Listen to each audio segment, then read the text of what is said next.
Iwanangwawe ila zatuita maumivu yatavuta. Rafiki aliondoka mapema, akacha baba akiwa dhaifu, akasema na kwenda kutafuta tiba. Ng'ombe wauzwe, uhai urudi.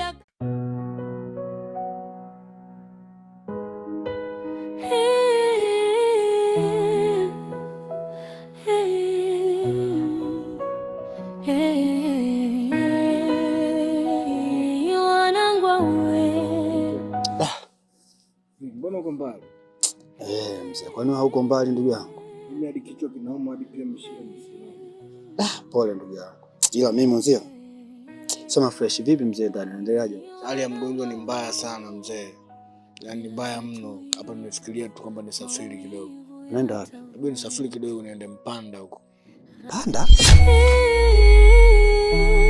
Sababu kule na mifugo.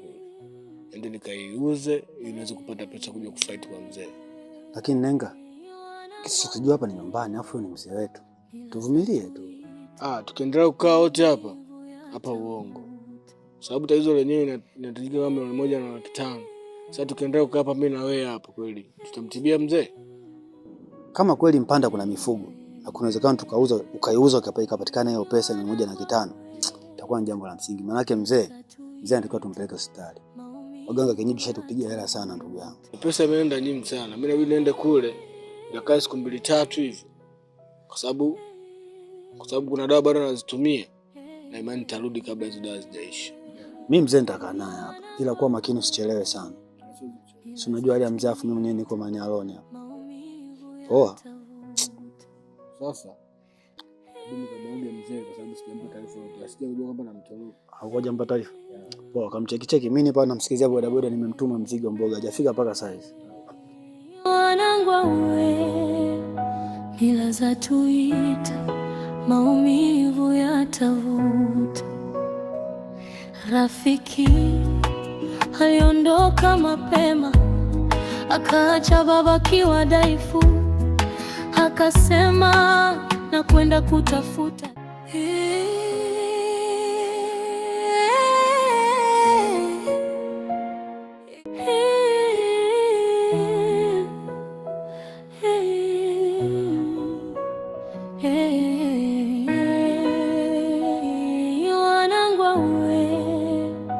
Ila zatuita maumivu. Ondoka. Wanachia mzee wako, baba yako anaumwa ndani. Kaa ukijua wewe ni baba yako. Na huko nakwenda huko ndani umeacha akiba, kama unavyojua akiba ndogo. Usiende huko kwa jisahau. Kaa ukijua ni baba yako msela wangu. Nenda fanya ukishokupeleka, urudi mapema. Unajua nashindwa hadi kuongea mwanangu. Nashindwa kabisa, lakini akili nyingi mzee. Siwazi. Kwa sababu mzee yuko ndani, mimi nakutoa paka pale, atafike mbali. Okay. Babu, akili ifanye kazi. Siwazi mwanangu. Alafu mimi naelewa mtu anakaa. So ufike kule usahau majukumu ambayo umeacha huko.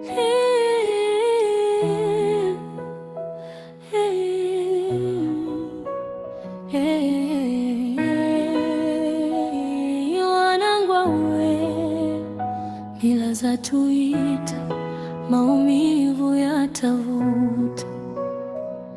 Rafiki aliondoka mapema, akaacha baba akiwa dhaifu, akasema na kwenda kutafuta tiba. Ng'ombe wauzwe, uhai urudi, akaga kwa macho ya maji. Hakujua safari ni ndefu, alipoondoka nje ya nyumba, kifo kikaingia ndani. Afukuliwe, wewe, kwa mila za kwetu. Afukuliwe, wewe, mtoto hakuna mazishi.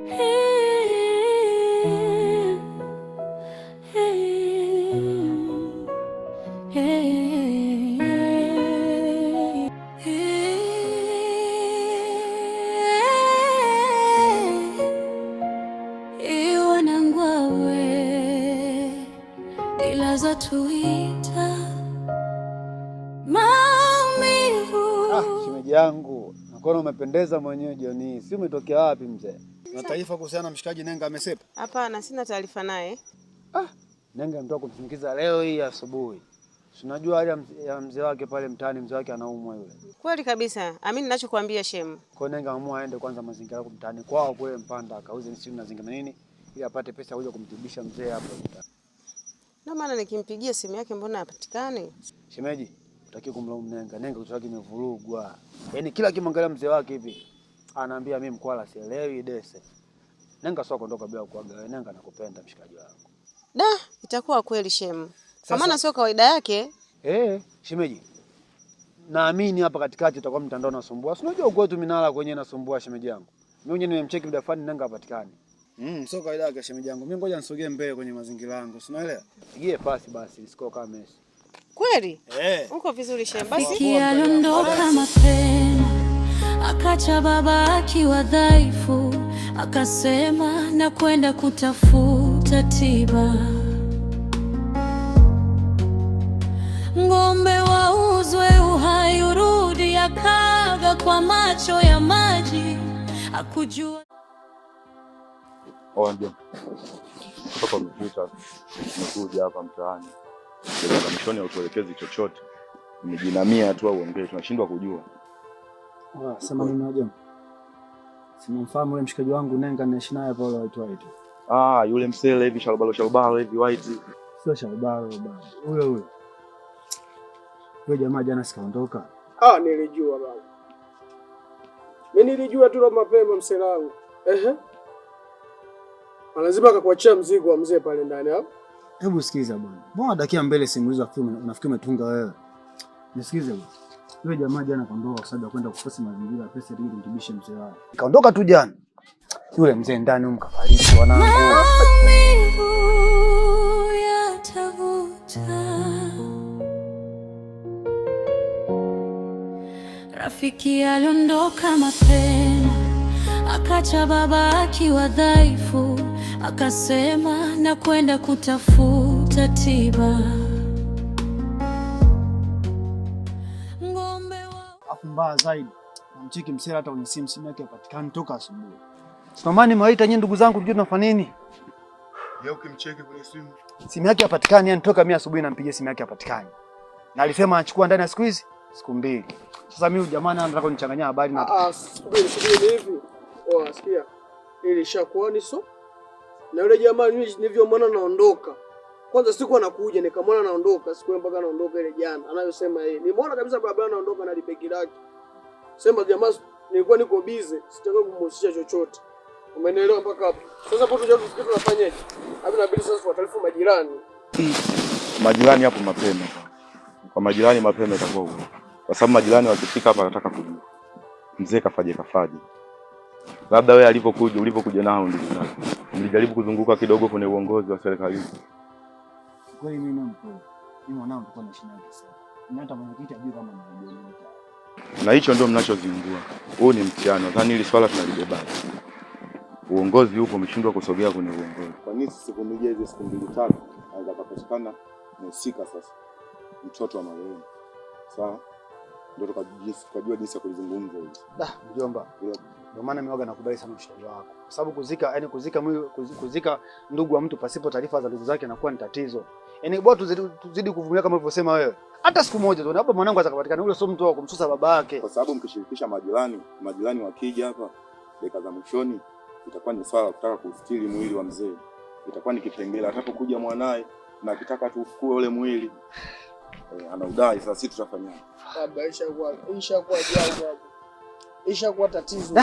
Rafiki aliondoka mapema, akacha baba akiwa dhaifu. Shikaji zangu. Mimi hata sielewi. Leo ni siku ya pili sasa. Si mshikaji hapatikani. Kila njia natafuta kimya. Na mwili ndani mwanazidi kuharibika na kutoa harufu. Mimi hata sielewi hapa nini cha kufanya hapa sasa. Hapa cha msingi inatakiwa tutuzike ndugu yangu, maana haina jinsi. Sema sasa kitu ambacho kinahitajika ndugu yangu, wewe ni kuwa tu mkweli. watapokuja majirani kwa ajili ya kustiri mwili wa ndugu yetu. Maana lazima wakuulize, wewe mwenyewe unaelewa, huyu mzee toka amekuja hujamtembeza kwenye serikali yoyote. Kwa maswali lazima yawepo. Kwa hiyo inatakiwa wewe tu mkweli wa kuweza kueleza majirani. Hivi kuhusu majirani, utawasaidia kuwapa taarifa? Hapo cha msingi inabidi twende tu. Sisi twende tukawape taarifa majirani wawili watatu na wengineo pale. Tusogee tuweze kulimaliza hili swali.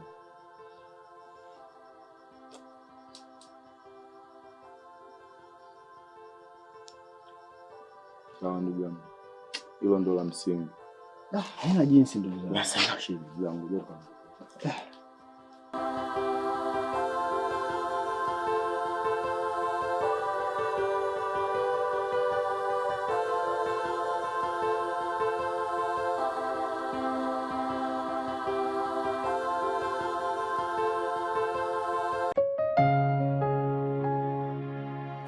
Kaka, mbona uko hivyo? Kuna nini? Dadangu, ni matatizo makubwa sana. Matatizo gani? Kuna ndugu yangu hapo, ndugu yetu Mkwala Lumpa yule. Alikuwa ikaja rafiki yake, alikuwa anamuuguza baba yake. Wamehangaika sana na kupambana kutokana na jinsi magonjwa hivyo yanaendelea pale. Rafiki yake akaomba aende arudi Mpanda kule kutafuta pesa, akauze mifugo. Ila toka kaenda paka dakika hii hapa hajabahatika kurudi, na kwenye simu akawa patikani mpaka mzee wa mauti ulivyomkuta. Amekufa unamaanisha?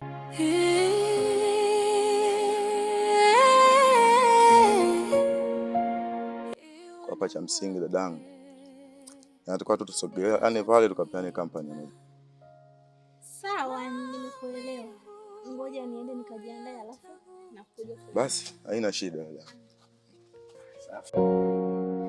Rafiki aliondoka mapema, akacha baba akiwa dhaifu, akasema na kwenda kutafuta tiba. Ng'ombe wauzwe, uhai urudi, akaga kwa... Vipi Shem? Mbona umepotea sana? Siku hizi umekuwa kipusa? Hapana shemeji. Mimi nipo. Sema tu duniani tu mtaani huko. Ila mimi nipo hapa kijijini. Vipi unaendeleaje? Mbona uko sawa shemeji yangu? Kiukweli shemeji siko sawa. Unajua kuwa Nenga aliondoka akaenda kutafuta hela kuhusiana na matibabu ya mzee wake pale nyumbani. Shemeji baba yake Nenga amefariki. Amekufa?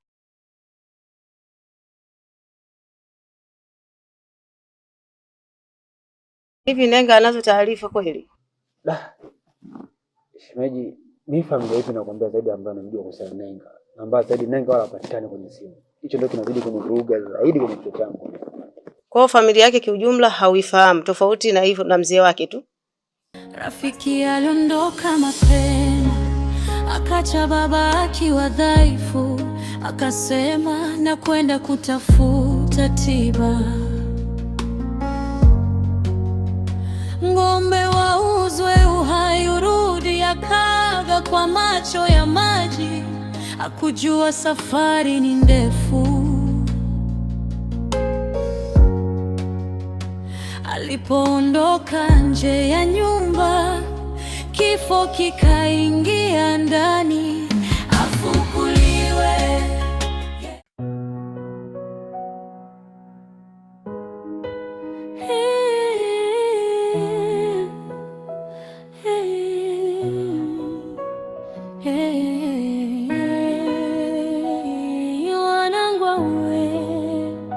Mila za tuita, maumivu yatavuta.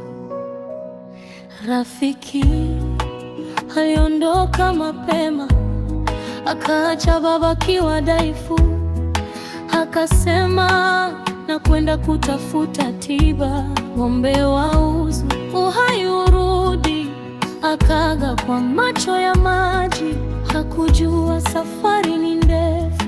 Alipoondoka nje ya nyumba, kifo kikaingia ndani, afukuliwe.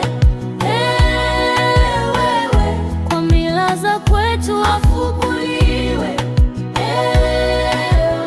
Mtoto hakuna mazishi, afukuliwe. Mtoto hakuna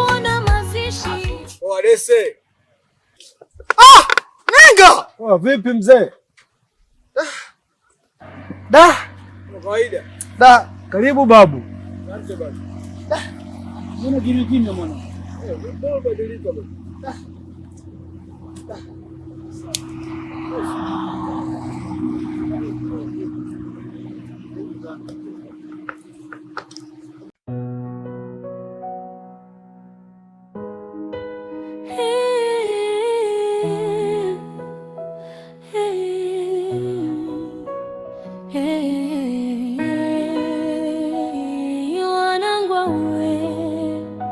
Mila za tuita, maumivu yatavuta. Rafiki aliondoka mapema, akaacha baba. Siku ya tatuaji kafunguka, baba akawekwa mavumbi. Nenga. Oh, Nenga. Okay. Vipi, mbona sikuelewi baba mdogo? Tumeongea ndani hatujamaliza, unakuja umetoka nje, hujaongea chochote kile, umekuja umekaa hapa. Kwa maana yake nilichokuambia uje. Hivi bwanangu, unajielewa unachokiongea mzee? Hivi unajua mizimu ya koti jinsi ilivyo? Au unaongea tunachukulia poa sana, si ndio? Sasa Nenga, wewe ulifikiri majani mimi ungenichukuliaje hapa? Tumekaa mtaani, hakuna mtu alikuwa taarifa zako zote kuhusiana na wewe. Kwa hiyo mzee akadondoka, mimi kumzika, unatia habari za mizimu. Nasema hivi, mwili wa baba yangu ukafukuliwe.